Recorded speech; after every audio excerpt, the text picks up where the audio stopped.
Kat Semenang will only see the photos of her husband from now on. Kim Philippe was among at least 4 garment workers shot dead during a violent clash between striking garment workers and Cambodian government armed forces on January 3rd. A garment worker herself, she said the loss of her husband is the loss of her future.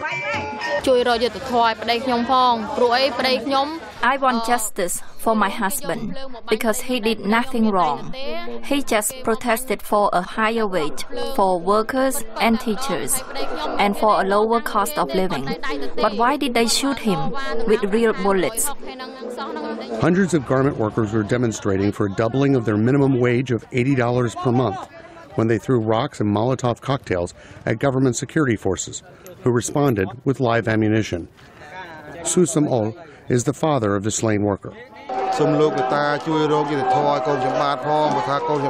Please help seek justice for my son, because he protested only for an appropriate living wage, not to buy a villa, a car, or to become rich.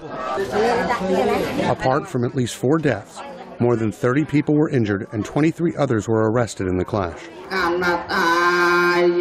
Activist Tep Vanny and other protest leaders were briefly detained last month while trying to submit a petition calling for the release of the 23 activists. She says the 4 who died should be remembered as heroes.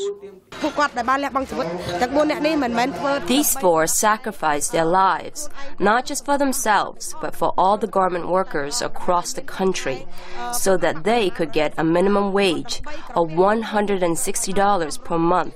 So we will remember them, all in our hearts, as our most heroic workers. Officials have said an investigation will be conducted in the case, but no progress has yet been reported. Government spokesman Paisapan says the investigation will start by looking at the demonstrators first. Kang Tito, a spokesman of the military police, told VOA's Khmer service that it is not easy to find the shooters. How do we know who shot them? We do not know because the situation at that time was so chaotic that we did not know who was who. So how can we charge anyone with the shooting? Prime Minister Hun Sen faces a growing challenge to his 28-year rule, both from factory workers demanding higher pay and opposition forces demanding he step down and call a new election because of alleged vote fraud in a July election.